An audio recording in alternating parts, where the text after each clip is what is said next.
विद्यार्थी भाइ बहिनी नमस्कार। म गणित शिक्षक विक्रम कार्की। आज म क्लास 10 को सिक्वेसन सिरिजको एउटा टपिक्स अर्थमेटिक मिन भन्ने। अर्थमेटिक भन्ने त बुझ्नु भएको छ, क्लास 9 मै हामीले जे पढेका थियौँ त्यसरी नै बुझ्ने हो। अर्थमेटिक मिन भनेको स्ट्याटिस्टिक्सतिरको मिन हैन है, फेरि बिट्विन टु नम्बर्स भन्ने छ। सपोज हामीले let the 3 numbers X Y Z, मानौ 3टा नम्बर एक्स वाई जेड मान्यो। एक्स वाई जेड भनेको जस्तै 1 2 3 4 5 6 7 यस्तै नम्बर, न्युमेरिकल नम्बर पनि हुनसक्छ है। यो कन्सेप्टको लागि हामीले एक्स वाई जेड मान्यौँ। अब हामीले एक्स वाई जेड ठाउँमा एबिसी लेख्न पनि पाइन्छ, अथवा एएमजेड लेख्न पनि पाइन्छ।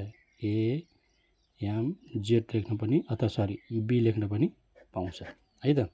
Are in arithmetic sequence then by the definition. अब हामीलाई के थाहा छ भने अर्थमेटिक सिक्वेन्स हुनको लागि त गिभन नम्बर अफ प्याटर्नको डिफरेन्स के हुन्छ, सेम हुन्छ। जस्तो यो 2 4 6 8 छ नि, यो एउटा प्याटर्नमा छ कि छैन, यो डिफरेन्स कतिमा छ, 2 2 को डिफरेन्समा छ नि त। 2 2 को डिफरेन्स छ भने यी दुई बीचहरुको ग्यापको डिफरेन्स सेम छ भने यसलाई मानौँ D1 डिफरेन्स फर्स्ट, यो D2 डिफरेन्स 2, यो D3 भने यिनीहरू D1 D2 D3 यिनको एक आपसको डिफरेन्सहरु सबै के हुन्छ, सेम हुन्छ भनेर हामीले पढेका थियौँ। त्यसो हो भए अब हामी डेफिनेसन अनुसार यी एक्स वाई जेड भनेर हामीले लेट गरेका छौँ नि, यी तीनटा नम्बरहरु बीचको, यो प्याटर्नहरु बीचको डिफरेन्स पत्ता लगाऊ। डिफरेन्स कसरी निकालिन्छ, T2 माइनस T1 हो कि नि, T2 बाट T1, सेकेन्डबाट फर्स्ट माइनस गर्ने। जस्तो अब भनेपछि यो के भयो, y minus x, y minus x, यो दुईटाको निकाल्न पर्यो भने z माइनस y। अब हामीले यहाँ लाइक टर्मलाई एक ठाउँ लिएर आउँ, माइनस y यता आउँदा प्लस भयो, माइनस x यता आउँदा प्लस भयो। अब y र y 2y। अब नाउ यहाँ हामीले के गरौँ, 2 ले डिभाइड गरौँ। यसलाई 2 ले डिभाइड गरिसकेपछि अब हामीले चाहिँ जान्नुपर्ने के, the arithmetic mean between two numbers x and z is given by am is equal to x plus z by 2। अब हामीले चाहिँ am भनेको बिचको y मानेछौँ। अब हामीले यसलाई सपोज जस्तो 3 नम्बर्स a m b भनेर मान्यौँ भने, मानौँ यसको चाहिँ बिचको डिफरेन्स m माइनस a हुन्छ, अनि यो b माइनस m हुन्छ। m यता आउँदा 2m भयो, माइनस a यता आउँदा प्लस a भयो।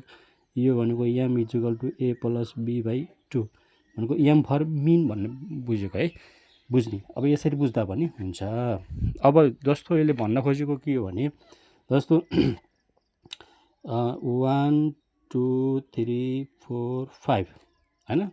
अब अर्थमेटिक मिन भन्ने बित्तिकै के बुझ्नु पर्यो, 1 2 3 4 5 यो छ नि। अब यसमा यो between the first and last, first र लास्ट नम्बर बीचको जुन बिट्विनमा भएका नम्बर, बीचमा भएका नम्बरहरू छ नि, यो 2 3 4 हो, यिनीहरूलाई नै मिन भनिन्छ के। जस्तो मिन 1 भने सोध्यो भने यो 2 चाहिँ मिन फर्स्ट भयो, यो चाहिँ मिन सेकेन्ड भयो, यो चाहिँ मिन थर्ड भयो के। यो फर्स्ट एन्ड लास्ट को बिचको जुन अर्थमेटिक जुन एउटा नम्बर प्याटर्नहरु छ नि, बिचको नम्बरहरु, यिनीहरूलाई चाहिँ अर्थमेटिक मिन भनेर भनिन्छ। जस्तो